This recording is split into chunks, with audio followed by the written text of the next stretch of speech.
பேரும் அல்லும்படி 6 முதல் 60% வரை ஆடி தள்ளுபடியுடன் சூப்பர் சரவணா ஸ்டோர்ஸ், சென்னை, மதுரை, கோவை. குழந்தைகள் பெண்களுக்கான பாதுகாப்பு ஒரு சவாலாக இருக்கிறது. போதைப் பொருள் ஒரு சவாலாக இருக்கிறது. சட்டம் ஒழுங்கு ஒரு சவாலாக இருக்கிறது. இப்பொழுது புதிதாக கர்நாடகாவில் இருந்த காவேரி பிரச்சனை ஒரு சவாலாக இருக்கிறது. இங்கே இருக்கக்கூடிய இளைஞர் பட்டாளத்தினுடைய வேலை வாய்ப்பு ஒரு சவாலாக இருக்கிறது. அத்தனை சவால்களையும் தூள் தூளாக்கி தமிழகத்தில் ஒரு தூய ஆட்சியை, ஒரு பாதுகாப்பான ஆட்சியை, எப்பொழுது மக்கள் பெண்கள் சுதந்திரமாக வெளியில் நடமாடக்கூடிய ஒரு ஆட்சியை கொடுக்கக்கூடிய தளபதி அவர்கள் பின்னால் தமிழகத்தில் மட்டுமல்ல, நம்முடைய கரூர் மாவட்டத்தில் இருக்கக்கூடிய அனைத்து இந்திய அண்ணா திராவிட முன்னேற்ற கழகத்தினுடைய தொண்டர்கள் புறப்பட்டு விட்டார்கள். இனி உங்கள் காலம். நீங்கள் உத்தரவிட்டால் எதுவையும் செய்ய தயாராக இருக்கிறோம்.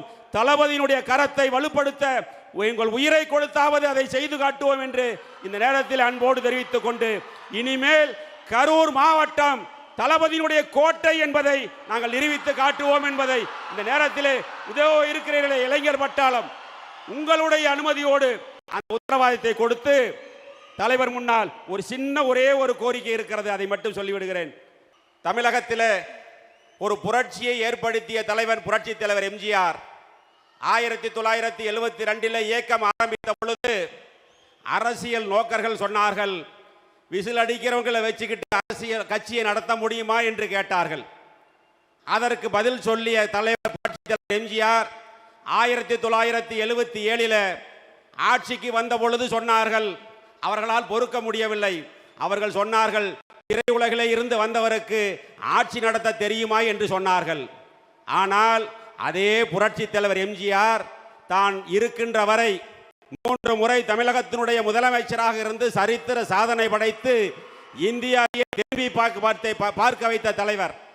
அதே போலதான் இப்பொழுது புரட்சி தலைவருடைய அன்பும் மாண்புமிகு புரட்சி தலைவி அம்மாவுடைய வீரமும் ஒன்று சேர்ந்த தலைவராக நம்முடைய புரட்சி தளபதி, நம்முடைய தமிழக முதலமைச்சர் அவர்களை தமிழகம் மட்டுமல்ல இந்தியாவை உற்று நோக்கி கொண்டிருக்கிறது. தளபதி அவர்களே, உங்களை காண கரூர் மக்கள் மட்டுமல்ல தமிழக மக்களே தவம் கிடக்கிறார்கள்.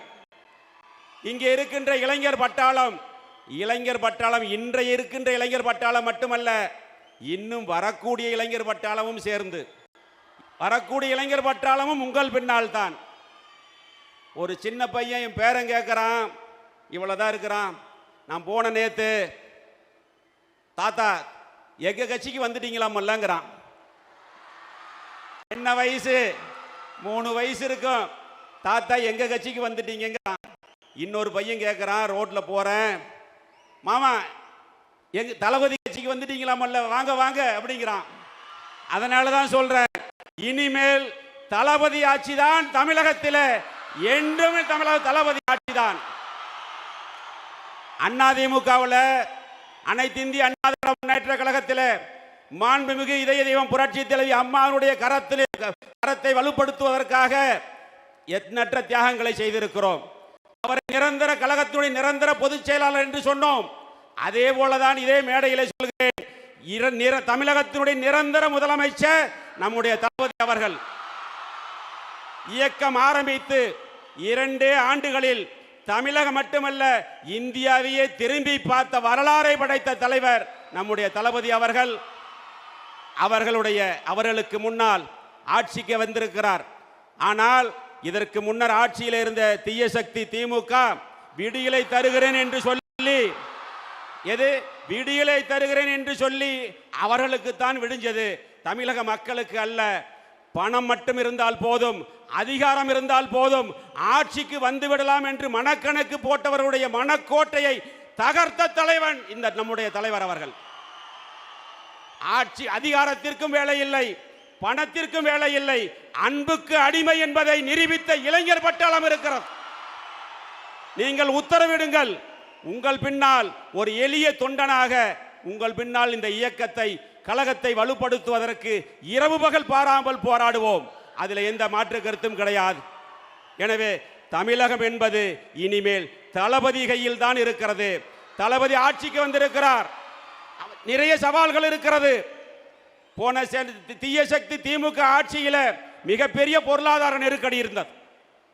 குழந்தைகள் பெண்களுக்கான பாதுகாப்பு ஒரு சவாலாக இருக்கிறது, போதைப் பொருள் ஒரு சவாலாக இருக்கிறது, சட்டம் ஒழுங்கு ஒரு சவாலாக இருக்கிறது. இப்பொழுது புதிதாக கர்நாடகாவில் இருந்த காவேரி பிரச்சனை ஒரு சவாலாக இருக்கிறது. இங்கே இருக்கக்கூடிய இளைஞர் பட்டாளத்தினுடைய வேலை வாய்ப்பு ஒரு சவாலாக இருக்கிறது. அத்தனை சவால்களையும் தூள் தூளாக்கி தமிழகத்தில் ஒரு தூய ஆட்சியை, ஒரு பாதுகாப்பான ஆட்சியை, எப்பொழுது மக்கள் பெண்கள் சுதந்திரமாக வெளியில நடமாடக்கூடிய ஒரு ஆட்சியை கொடுக்கக்கூடிய தளபதி அவர்கள் பின்னால் தமிழகத்தில் மட்டுமல்ல, நம்முடைய கரூர் மாவட்டத்தில் இருக்கக்கூடிய அனைத்து இந்திய அண்ணா திராவிட முன்னேற்ற கழகத்தினுடைய தொண்டர்கள் புறப்பட்டு விட்டார்கள். இனி உங்கள் காலம். நீங்கள் உத்தரவிட்டால் எதுவையும் செய்ய தயாராக இருக்கிறோம். தளபதியினுடைய கரத்தை வலுப்படுத்த உங்கள் உயிரை கொடுத்தாவது அதை செய்து காட்டுவோம் என்று இந்த நேரத்தில் அன்போடு தெரிவித்துக் கொண்டு, இனிமேல் கரூர் மாவட்டம் தளபதியினுடைய கோட்டை என்பதை நாங்கள் நிரூபித்து காட்டுவோம் என்பதை இந்த நேரத்தில் இருக்கிறீர்களே இளைஞர் பட்டாளம், உங்களுடைய அனுமதியோடு அந்த உத்தரவாதத்தை கொடுத்து தலைவர் முன்னால் ஒரு சின்ன ஒரே ஒரு கோரிக்கை இருக்கிறது, அதை மட்டும் சொல்லிவிடுகிறேன்.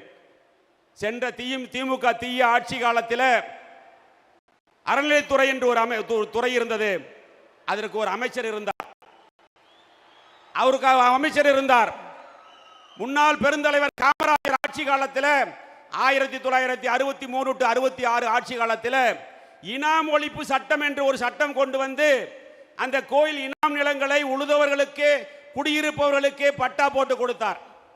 கிட்டத்தட்ட 50, 60, 70 ஆண்டு காலத்திற்கு பிறகு இந்த தீய சக்தி திமுக ஆட்சி காலத்தில் அமைச்சராக இருந்தவரும் சரி, அந்த முதலமைச்சரும் சரி, சொந்த மண்ணிலேயே அவர்களை அகதிகளாக்கி கொண்டிருக்கிறார்கள்.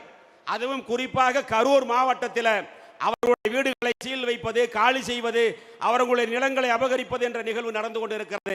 இது கரூருக்கு மட்டுமல்ல, கரூரில் தான் அதிகமாக நடக்கிறது. இது தமிழ்நாட்டுக்கான ஒரு பிரச்சனை. இந்த பிரச்சனையை மாண்புமிகு தமிழக முதலமைச்சர் தளபதி அவர்கள் தனி கவனம் எடுத்து அந்த பிரச்சனையை தீர்த்து வைத்தால் தமிழகத்தில் இருக்கக்கூடிய ஏழை எளிய மக்கள், கோவில் இனாம் நிலங்களே குடியிருக்கக்கூடிய ஏழை எளிய மக்கள், அதில் விவசாயம் செய்து தனது வாழ்வாதாரத்தை நடத்தி கொண்டிருக்கக்கூடிய லட்சக்கணக்கான மக்கள் வாழ்நாள் முழுவதும் உங்களுக்கு கடன்பட்டு இருப்பார்கள் என்று சொல்லி அதை மட்டும் செய்து கொடுக்க வேண்டும் என்ற கோரிக்கையை வைத்து உங்கள் முன் இன்று இயக்கத்தில் நாங்கள் இணைந்ததை நான் பெருமையாக நினைத்துக் கொள்கிறேன். வெளியில் 1000 சொல்லலாம், நான் நெகிழ்ந்து போனேன். இயக்கத்திலே நானும் புதுக்கோட்டை விஜயபாஸ்கர் 2 பேர் விஜயபாஸ்கர் ஸ்கொயர்னு சொன்னாங்க, போய் இயக்கத்தில் இணைந்தோம். அடுத்த நாள் தளபதி அவர்களை பார்ப்பதற்கு ஒரு வாய்ப்பு கிடைத்தது.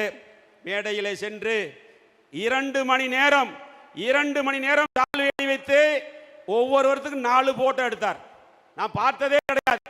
அவ்வளவு அமைதியாக நம் சொல்வதை கேட்டு அதற்கு பதில் சொல்லி, நான் நேரில் கேள்விப்பட்டதுக்கு நேரில் பார்க்கறதுக்கு உடம்பெல்லாம் சிலுக்கிற மாதிரியான ஒரு நிகழ்வு நடந்தது.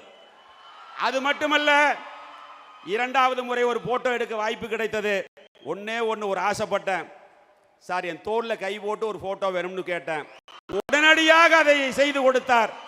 உண்மையிலேயே நான் கனவா நினைவா என்று எண்ணி பார்க்கின்ற அளவிற்கு அவ்வளவு பாசத்தோடும் பரிவோடும் நடந்து கொண்ட தளபதி அவர்கள் பணத்தாலும் அதிகாரத்தாலும் மக்கள் மனதை வெல்ல முடியாது, பாசத்தால் வெல்லலாம் என்பதை நிரூபித்து காட்டிய நம்முடைய தளபதி அவர்களுடைய ஆட்சி சிறக்க வேண்டும். தொடர்ந்து தமிழகத்தில் நம் தளபதியுடைய ஆட்சிதான் என்று உத்தரவாதம் கொடுத்து எங்களை எல்லாம் இந்த இயக்கத்தில் இணைத்துக் கொண்டதற்கு மீண்டும் ஒரு முறை நன்றி கூறி விடைபெறுகிறேன். நன்றி, வணக்கம். அண்ணன் அவர்களுக்கு நன்றி. 2 மணி நேரம் மட்டுமல்ல, குட்டீஸ்க்காக கல்வி விருதுகள் கொடுக்க உலகத்திலேயே 14 மணி நேரம் நின்று கொண்டே இருக்கக்கூடிய ஒரு தலைவர், அந்த தங்கைகளின் அண்ணன், அண்ணன்களின் தம்பி, தலைவர் மட்டுமல்ல, எங்கள் குடும்பத்தின் தலைமை தொண்டர், மாண்புமிகு முதலமைச்சர் அண்ணன் சி. ஜோசப் விஜய் அவர்களே, வருக, தலைமை உரை தருக.